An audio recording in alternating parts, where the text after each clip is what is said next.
Latest updates ఎప్పటికప్పుడు పొందడానికి big TV WhatsApp channel follow అవ్వండి. లింక్ డిస్క్రిప్షన్ లో ఉంది.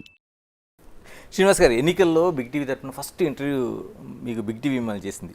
ఏదైతే మీకు వివాదం కానీ కేంద్ర బిందుగా ఉందో ఆ బిల్డింగ్, అక్కడ ఫస్ట్ నేను ఇంటర్వ్యూ చేశాను. ఆ ఎపిసోడ్లోన దువ్వాడ శ్రీనివాస్ అంటే ఒక రెబల్, ఒక అగ్రెసివ్ పర్సన్.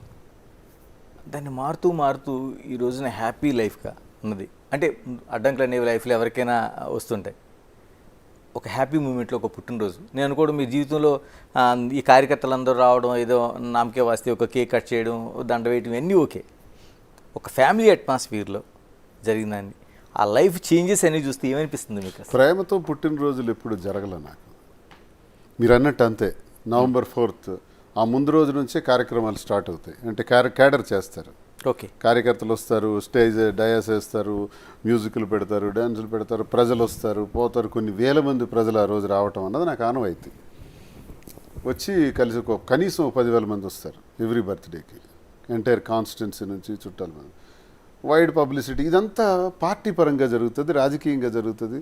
కార్యకర్తలు లీడర్స్ ద్వారా జరిగేవే నేను చూశాను ఇంతవరకు. కానీ ఇంట్లో ప్రేమతో జరగడం అన్నది నేను ఎప్పుడు అబ్జర్వ్ చేయలేదు. మా ఇంట్లో ఎప్పుడు ఘర్షణ పరిస్థితే సార్. ఈ ఈగోస్ మధ్య నడుస్తుంటుంది వ్యవహారం. అంటే ఏదైనా నేను ఉన్నత పొజిషన్కి వెళ్తున్నానంటే తనకు కావాలని, ఏదైనా బిజినెస్లో పీక్స్కి వెళ్తున్నానంటే తన పేరును ఉండాలని, ఇలాంటి స్వార్థం. ఎలా ఉండాలంటే భార్యాభర్తలు ఎవరైతే ఏంటి, తనైతే ఏంటి, నేనైతే ఏంటి, కుటుంబం అది అంతా ఒక కుటుంబం. ఆ భావన ఎప్పుడూ లేదు. లేకపోవటం వల్ల ఈ పరిస్థితి వచ్చింది. ఎందుకు శ్రీనివాస్ గారు అంటే ప్రతి వైవాహిక జీవితం కూడా మనం ఏదో డిస్టర్బ్ అవుతామని ఎక్కడ స్టార్ట్ అవ్వదు. అది హ్యాపీ మూమెంట్తో వెళ్ళాలని ఒక లైఫ్ ఎవరిదైనా స్టార్ట్ అవుద్ది. ఎవరిదైనా భగవంతుడి క్రియేషన్లో, భగవంతుడి సృష్టిలో ఈ వైవాహిక జీవితం అన్నది, ఆ జీవితాంతం ఒక భార్యాభర్త, ఒక ఆడమగ కలిసి ఉండడం అన్నది, పిల్లలు అన్నది, చుట్టాలు, బంధువులు, స్నేహితులు, ఆ పిల్లల అభివృద్ధి అనేది, ఇది ఒక విచిత్రమైన ఒక గొప్ప సంస్కృతి భారతదేశంలో. ఈ సంస్కృతి అజరామరం. ప్రపంచంలో ఇంకెక్కడైనా సరే మనకు ఉదాహరణకు తీసుకోవాల్సిందే ఆ భార్యాభర్తల బంధాలు. అక్కడక్కడ ఇలాంటివి కూడా జరుగుతున్నాయి. ఎందుకని అంటే శ్రీనివాస్ గారు నిత్యం ప్రజా జీవితంలో ఉండే వ్యక్తి, అలాంటి వ్యక్తికి ఒక అసూయ, ద్వేషం ఫ్యామిలీ లైఫ్లో రావడం ఏంటి? అంటే బయట లైఫ్ వదిలేండి. అదే విచిత్రం. ఏంటంటే 2003లో రాజశేఖర రెడ్డి గారు పెద్ద పాదయాత్ర చేయటం, ఆ పాదయాత్ర నేను చాలా యాక్టివ్గా చేయించాను మా జిల్లాలో.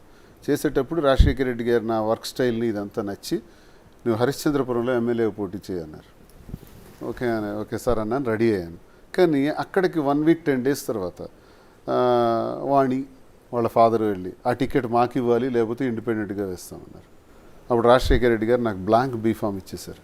నీ ఇష్టం, మీ ఇంట్లో డిస్కషన్ జరుగుతుంది, నేనేమీ చెప్పను, నువ్వు ఎవరి పేరు రాసుకుంటావో నీ ఇష్టం, ఎలక్షన్ గురించి అయితే నీతోనే మాట్లాడతాను అని నాకు బ్లాంక్ బీఫామ్ ఇచ్చారు.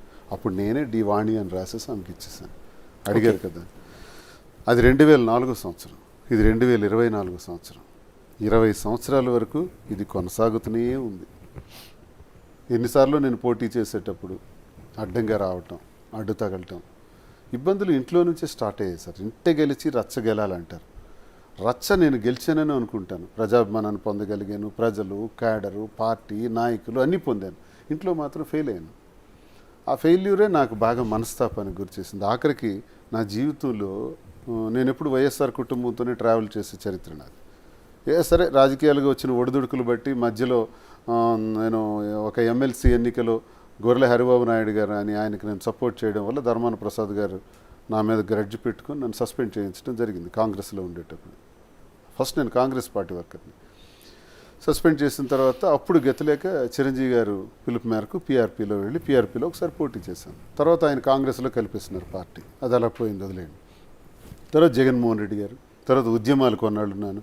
పెద్ద ఉద్యమాలు ఇంచుమించు 35 గ్రామాలకి లీడర్గా East Coast thermal power plant కాకరాపల్లిలో పెడితే దానికి వ్యతిరేకంగా పెద్ద యుద్ధమే చేసాం. ఫైరింగ్ జరిగాయి, కాల్పులు జరిగాయి. అందులో 3 చనిపోయారు. నా మీద కూడా ఫైరింగ్ ఆర్డర్స్ ఇచ్చేశారు. నేను ఆ జైల్లో ఉన్నాను. ఆ ఉద్యమంలోనే కేసులు చాలా పెట్టేసినారు నా మీద. ఇవన్నీ అనుభవించి వచ్చినటువంటి జీవితం. ఇన్ని చేసిన తర్వాత ప్రజాభిమానాన్ని కూడగట్టుకుని మరి వాణి టికెట్ అడిగినప్పుడు 2024లో నాకు టికెట్ ఇస్తారా లేదా అని అధిష్టానం దగ్గర మళ్ళీ ఒత్తిడి తెచ్చారు. అప్పుడు సరే నేనే 100 మెట్లు కిందకి దిగి వాణికి టికెట్ ఇవ్వండి అని నేను అధిష్టానానికి చెప్పడం జరిగింది. ఆమెకు టికెట్ ఇచ్చారు, కానీ నిలబెట్టుకోలేకపోయింది. ఎందుకు? ఆమెకు టికెట్ ఇచ్చినా గెలిపించవలసిన బాధ్యత నాది. గెలిపించడానికి నేను చేస్తున్న ప్రయత్నంలో ఏదైనా మీటింగ్కి వెళ్తే ఆ మీటింగ్ నుంచి వెంటనే దిగెళ్ళిపోవటం, అక్కడి నుంచి అక్కడ ఉంటే లీడర్స్ని తిట్టడం, విమర్శించడం, నేను అక్కడికి రాకూడదని చెప్పటం, ఇలాంటి ఆంక్షలు విధిస్తే టెక్కల్లో ఎలా గెలుస్తాం? సో నేను ఇంకెళ్ళటం మానేసినాను. అప్పుడు ఇంటికి తాళం వేసేయటం, నేను ఇంటికే వెళ్లకుండా నేను వెళ్ళి మా అమ్మగారి దగ్గర పలాసలో ఉండటం, ఇవన్నీ మీకు తెలిసిన ఎపిసోడే. సో ఇన్ని పరిస్థితుల్లో మేమే రాజకీయాల్లోకి తెచ్చినటువంటి మాదిరి ఆ అమ్మాయికి నాకు లింక్ పెట్టి ఓకే 28 ఏళ్ల జీవితంలో లేని పరిస్థితి ఇప్పుడు వస్తుందండి. 58 సంవత్సరాల వయసులో నాకు వస్తాయా? ఎందుకు వస్తాయి? ఇంత సాధించిన ప్రగతి, 25 ఇయర్స్ నేను పడిన కష్టం, ప్రతి క్షణం కూడా పడిన కష్టం, ఆ కష్టాన్ని ఎలా నిలబెట్టుకోవాలనుకుంటానే తప్ప ఇప్పుడు ఈ రకంగా ఆలోచిస్తానంటారా? ఆమె కుటుంబం లేదా? ఆమెకు పిల్లలు లేరా? ఆమెకు ఆస్తులు లేవా? ఆమె నాతో ఎందుకు రావాలి? నాకు బ్రతుకు లేదా? నా కుటుంబం లేదా? నాకు ఒక ఆశయం లేదా? నేనెందుకు రావాలి? ఆ పరిస్థితులు మమ్మల్ని ఈ రకంగా దారితీసాయి. చాలామంది విమర్శకులకి మీ ఛానల్ ద్వారా నేను క్లియర్గా ఇది చెప్పదలుచుకున్నాను. దయచేసి లీగల్గా మాకు లీగాలిటీ ఉంది, ఇది ఇల్లీగల్ కాదు అని మేము చెప్పుకోదలుచుకోలేదు. Yes, it's not illegal. ఇలా కలిసి ఉండడం అనేది ఇల్లీగల్ కాదు జ్యుడిషియరీ ప్రకారం. But morally it's wrong. సంఘపరంగా ఇది తప్పు. సంఘపరంగా తప్పని మాకు తెలుసు, కానీ మా పరిస్థితులు మాకు తప్పలేదు. తప్పని పరిస్థితుల్లో మేము ఈ నిర్ణయం తీసుకోవాల్సి వచ్చింది. వచ్చి ఈ రకంగా ఉండాల్సి వచ్చింది. ఏం చేయాలి చెప్పండి? విమర్శకులకే నేను అడుగుతున్నాను మీ ఛానల్ ద్వారా. ఇంట్లో నా పరిస్థితి అంతా ఎక్స్ప్లెయిన్ చేశాను, అందరికీ, ప్రజలందరికీ తెలుసు. ఈ పరిస్థితుల్లో ఇంటికి తాళం వేసేసిన తర్వాత నేను ఎలా బ్రతకాలి? ఏదో ఒక నిర్మాణం చేసుకుని నాకు ఇల్లున్నాను, ఆ ఇల్లు కూడా నాకు రాసి ఇచ్చేయండి అని ఇంటి మీదకి దాడి చేస్తే, ఆస్తులన్నీ రాసేసిన తర్వాత ఆ ఇంటిని కూడా ఇచ్చేయండి అంటే, మరి ఆ ఇంటికి తాళం వేస్తే నేను ఎలా బ్రతకాలి? ఆ పరిస్థితుల్లో ఒక మనిషి నాకు తోడుగా వచ్చి, ఇప్పటికి ఈ పరిస్థితుల్లో మీ కుటుంబం ఇలా దెబ్బతిన్నారో, నాకు రాజకీయాల్లోకి తీసుకొచ్చారు, నన్ను నాశనం చేస్తారు, గుడ్ బై అని చెప్పేసి పోవచ్చు తన కుటుంబంకి తను వెళ్ళి ఉండొచ్చు. చాలామంది ప్రశ్న వేశారు. మళ్ళీ తల్లిదండ్రుల దగ్గర క్షమాపణలు చెప్పుకోవచ్చు, లేకపోతే అత్తవారి దగ్గర క్షమాపణలు చెప్పుకొని ఉండొచ్చు. కానీ ఈ కుటుంబం రప్చర్ అయిన దానిలో నా జీవితం నాశనం అవటం, నేను రోడ్డున పడిపోవటం, తన జీవితాన్ని కూడా మా కుటుంబం వల్లే నష్టం జరగటం, ఆ పరిస్థితుల్లో తను నాకు అండగా నిలబడటం తప్ప, ఇది సంఘపరం, సమాజపరంగా ఇవన్నీ ఆలోచించే అవకాశం, తీరిక, సమయం మాకుందా? ఏ స్కోప్ ఉంది? ఏ స్కోప్లోకి ఇచ్చేసాం. కానీ మేమిద్దరం ఒకటే నిర్ణయం తీసుకున్నాం. మనం తీసుకునే నిర్ణయంలో చట్టపరమైనటువంటి సమస్యలు ఉంటాయి. ఎస్, కోర్టుకి వెళ్ళాం. వాణియే చాలా కేసులు నా మీద వేసింది. 28 సంవత్సరాలకు తర్వాత నా మీద గృహహింస చట్టం కింద కేసు వేశారు. నాకు అది వింటే చాలా ఆశ్చర్యకరంగా ఉంది. 28 years తర్వాత గృహహింస ఉంటుందా? అది గృహహింస. ఇవన్నీ అనుభవించి ఆఖరికి డివర్స్ పిటిషన్ కూడా పడ్డాయి. అవన్నీ ఒకవైపు వాదనలు జరుగుతున్నాయి, ఆ డెసిషన్స్ వస్తాయి. వచ్చిన తర్వాత నిర్ణయం మీరు అన్నది జరుగుతుంది. అంతవరకు మేము ఒక ఫ్రెండ్స్గా ఉందాం.